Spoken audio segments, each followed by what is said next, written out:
caught my eye here was the feeling of solitude coming from this phone box against the backdrop of this apartment building. The repetitive pattern of the balconies and windows created a structured, almost clinical feel, which contrasts nicely with the phone box, small, isolated, but still vibrant in its green and glass design. A decent first photo to start the day.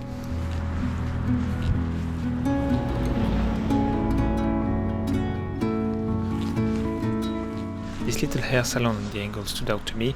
It brought a bit of character to the scene, and its warm, earthy tones along with the pop of blue added some much needed color on this very overcast day.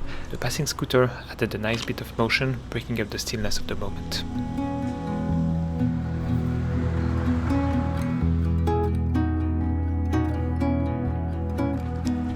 What drew me to this scene was the interaction between the two people and the dog. My 35mm lens was way too wide here, so I switched to the APS-C crop mode to mimic a 50mm field of view. Even though the subjects are still a bit far, I like the symmetry of the composition and how the electric poles naturally frame them in the center.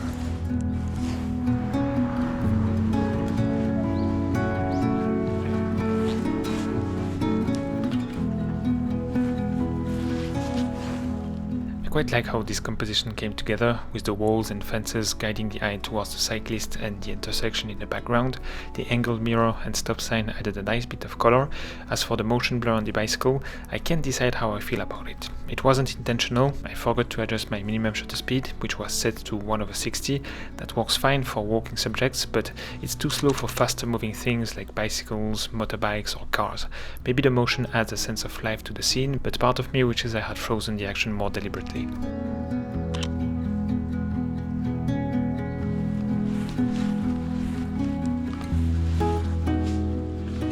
What caught my attention here was the texture and color of these garage doors, the weathered red surface with its peeling patches and subtle gradient. I also appreciate the clean, minimal design of the scene. The straight lines, the muted tones and the simple shapes create a calm, balanced composition. I tried framing both a horizontal and a portrait photo, but I think I prefer the portrait one.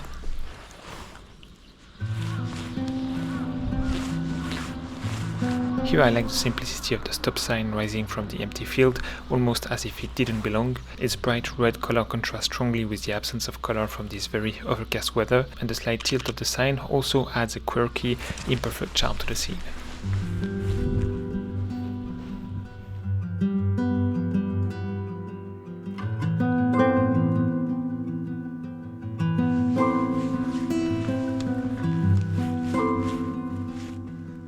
The challenge here was framing the entire staircase while including the torii gate at the top. I've been experimenting with placing my subject higher in the frame in vertical shots recently, and I think it works well here, drawing the viewer's eye upward following the steps.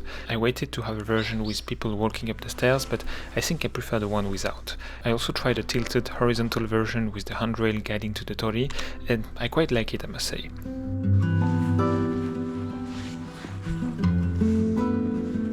After climbing the stairs I could see the shrine and I thought of framing it through the torii. Once again I tried a landscape and portrait shot, but I think the portrait one is better.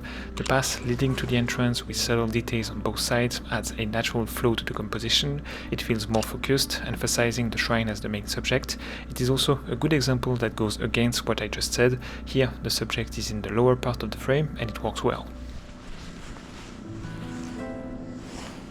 I like this bicycle parked so casually in the middle of the road, making for a simple and calm composition, but I do wish I had raised my camera a bit more. A higher angle might have better separated the bike from the grey elements in the background, making it stand out more clearly.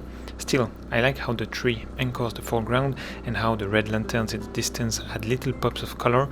I also chose to shoot this one at f2.8 to have a better background separation.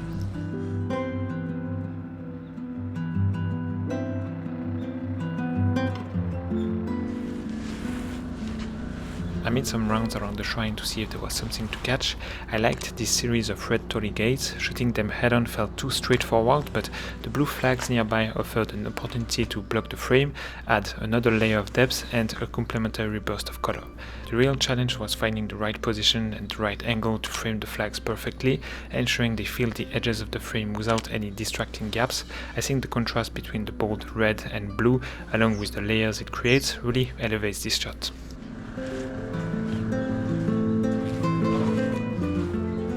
This scene reminded me of James Pops's works, which I'm a big fan of, clean, structured and with a hint of curiosity in the details. The traditional architecture of the small wooden building is framed by the surrounding trees and hills, but it's the bright orange cones and yellow chained foreground that add a touch of modern-day irony.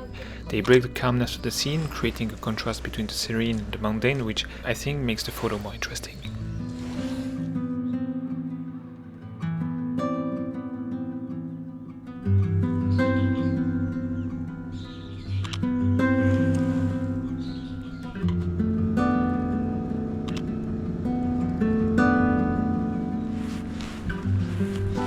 I went to get a view of the city, but when I looked down, this seemingly abandoned house caught my attention. The mix of overgrown greenery and dried leaves created an interesting contrast with the structured lines of the roof and panels. It felt like nature reclaiming its space, adding an organic texture to an otherwise very geometric scene. The perspective from above also made it feel more graphic, almost like a patchwork of patterns and colors coming together. The blue roof of this house was an immediate standout here. It added a vibrant splash of color to the scene. I also like how the branches in the foreground are gently guiding the viewer's eye toward the subject. I also opened my lens to f2.8 to make use of these branches while making them less distracting.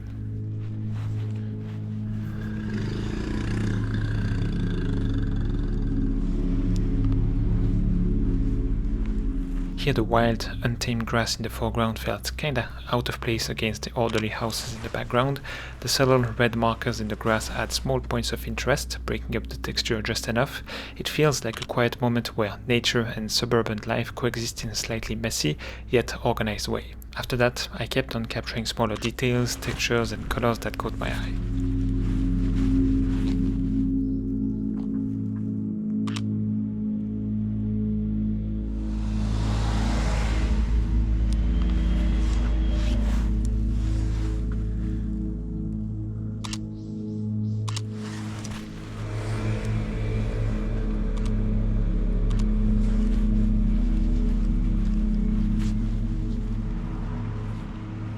This next photo is probably one of my favorites of the day. The orange storefront immediately draws the eye in, contrasting beautifully with the blue from the vending machine, the traffic sign and the other store. I waited a few minutes and was rewarded because this man came out of the shop with his cart, adding the human touch it was missing, making this moment feel candid and relatable. So I wasn't done with this scene and I decided to move closer to focus on these colorful stacked crates. Rather than capturing them directly, I noticed this textured plastic and thought it could add a layer of interest. The distortion created by the plastic softened the lines and blended the colors, giving this image a painterly, abstract feel. It turned a simple subject into something a bit more playful and unexpected, letting the colors and shapes take the center stage.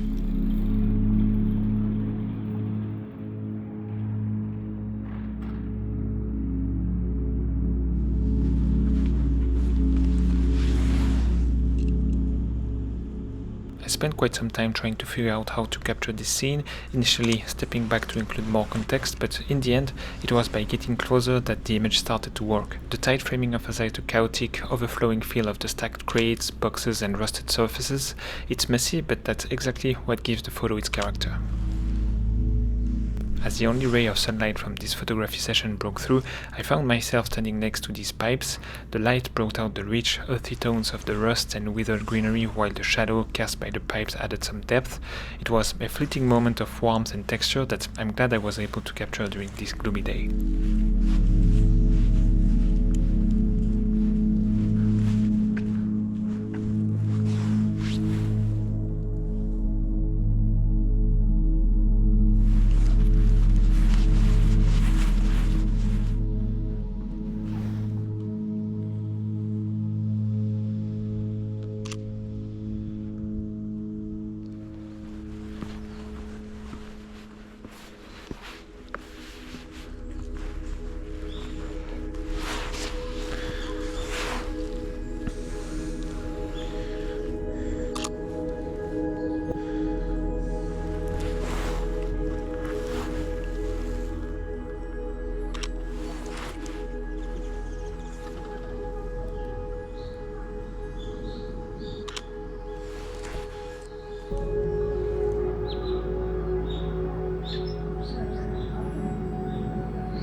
with someone going up or down that staircase, it could look pretty good, but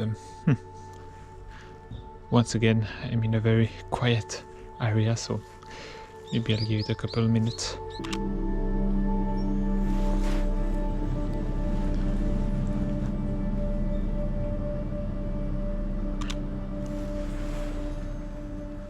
So this was the last shrine I visited that day, and I found this scene particularly serene. The traditional building and neatly arranged garden create a nice balance, while the stone path invites the viewer into the frame. The branches of the trees above add a layer of texture, framing the building, a peaceful moment blending nature and Japanese architecture nicely. We are reaching the final image of the day, and for this one I like the idea of framing the shrine through this old looking red torii. It adds texture, colors and invites the viewer's eye to the subject. The rope and decorative elements on the inner torii add even more details. It's a simple yet layered composition that feels inviting and concludes this morning photo walk nicely. So thanks a lot for watching. I hope to see you next time. I wish you a very nice day and goodbye.